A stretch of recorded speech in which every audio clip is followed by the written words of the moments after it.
Morning, everyone. Can you confirm you're hearing me?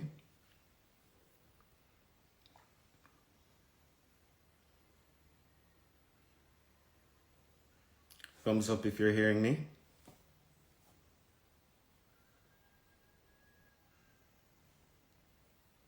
Thank you. All right, just a couple more minutes and then we begin. Thank you for joining. Hope you all had a good night. A restful one and peaceful one.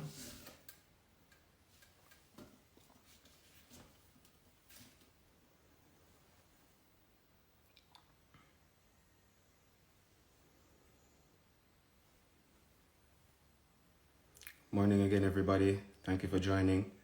Just giving others a few more minutes before we kick off. Thank you for taking the time out of your day to join me for another declaration and another pronouncement on behalf of the people of Cockpit Country.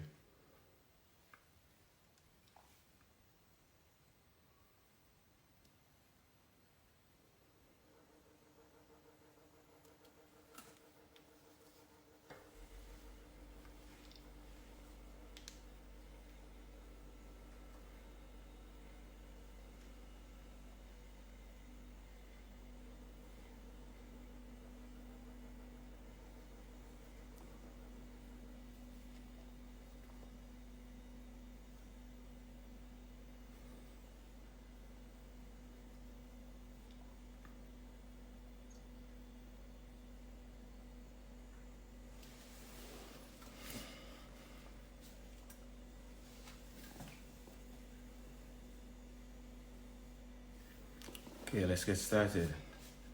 Ashe, Kwaba, Salam Alaikum.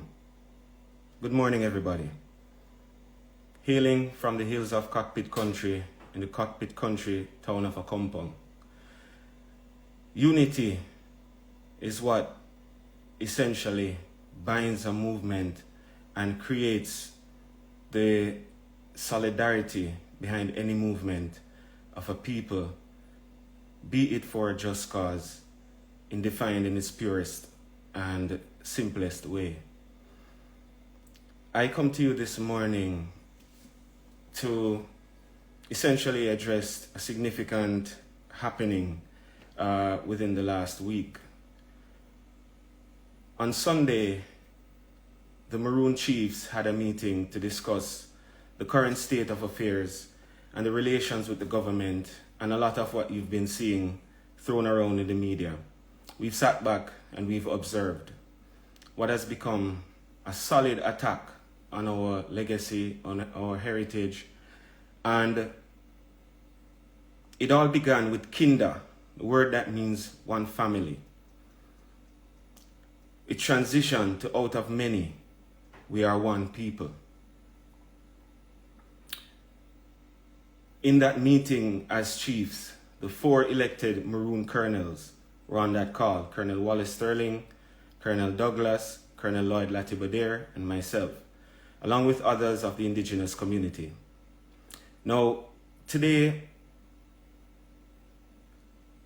I say that we had a pretty thorough and engaging conversation in arriving at a direction and a path to quell all the nonsense that has been spun around and thrown around through the media. We're not here to divide anyone. We're not here to create problems. The Maroons have lived for over 300 years in these hills unprovoked. We have not been at war since signing off that treaty. We've maintained brotherhood. We lived off the land. We continue to live off this land and protect the land. In recent times, we found ourselves in a conundrum where so many things have been promised to us as a people: roads, water, running water. You know, the cockpits provide 40% of the island's fresh water. We don't have running water. We've had promises upon promises upon promises that these things would come. And to date, we still struggle as a people. In that meeting, on Sunday between all the colonels and other members of the indigenous community. Gamma G, Marcus Goff, who's a legal representative. And I find that it was a productive meeting, as I mentioned. Coming out of that meeting, we tabled the position that collectively we would prepare the Maroon working papers, which we would be passing to the government to begin dialogue, to have a diplomatic resolution to this cause. It was made clear in that meeting that a contact from the government had reached out to Colonel Sterling in an effort to arrange a meeting with the Maroon chiefs. Only that the terms of this meeting would be that Chief Currie not be included. We raised the concerns, we had an open discussion about it, and everyone decided it was in the best interest of the collective and maintaining the position of one conversation having to do with the rights for indigenous peoples and the Maroons. What I'm saying is that having agreed to these terms within the last 24 hours, much to my disappointment, the decision of the other three colonels have changed. Colonel Latibadair was very strong in his opposition of having a conversation that would exclude any of the Maroon colonels. Why? Because we're seeking to unify our voices behind a cause, and we're trying to unify our own communities and bodies towards the common cause. We all want this to be a peaceful and diplomatic resolution. I will not continue and join the nonsense that's being spurred in the media. We're not trying to create a divide. We're not creating a threat to the state. We're not here trying to overthrow anybody. The Prime Minister has his job and I have mine. The end of it all is that what we've been asking for is a sit down to have discussions around the rights of the people, the indigenous people of the land, the Afros and the Indians, everybody who is here, who is a representation of their heritage. We still aren't able to have a reasonable diplomatic conversation. Now, what would have caused my fellow colonels to change their position is still not clear to me.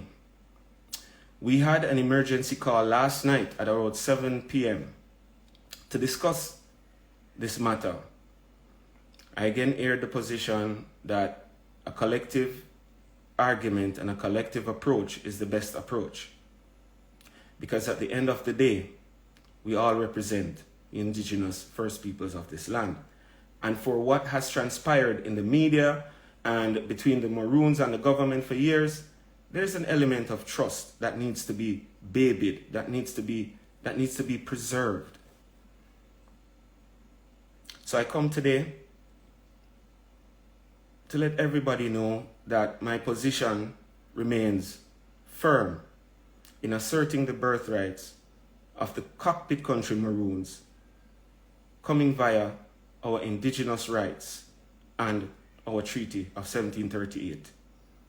Now, at the end of it all, we should continue to remain resolved in keeping the rhetoric positive, because Chief Richard Currie did not come here to start a war.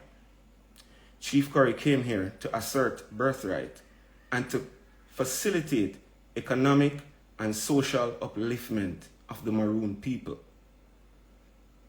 None of the Maroons wasn't the only Maroon hero. Should I say heroine? Many had fought and died in that 83 years. Captain Cudjoe stood up, fought. We signed that treaty to bring peace to the land and bring freedom to the people. Clause 6 of the treaty reads that the Maroons would capture, kill, or suppress any rebels found after the day of this treaty, unless they subject themselves to the terms and accommodation of Captain Cudjoe and his successors. That was very clear, a diplomatic engagement between two nations that swore to peace and maintaining peace on the island. Everyone had an opportunity to join. I did not sign a treaty. I'm merely here to affirm the rights of a people and preserve our lands that are at significant threat of being mined. At the end of the day, the chief looks after his people. We live in a landlocked territory. Therefore, diplomatic engagement is necessary. Why would I then want to start a war? I have said it on many platforms, I've said it on many videos, I've said it on many programs. Dialogue, dialogue, dialogue. It just seems to be missing everyone. I guess war is what suits their rhetoric and what sells their story. People have gone as far as calling Maroons a hogwash story. I empathize with you. But it doesn't deter our resolve, knowing our birthright and knowing our heritage, knowing our legacy and wanting to protect that legacy. We continue and remain resolved to work with the government to bring a resolution to these challenges, but not in a divided way. It makes no sense having what we would term, or what is being termed, an icebreaker meeting that does not involve the voice of the representative of the territory that seems to be causing all the chaos.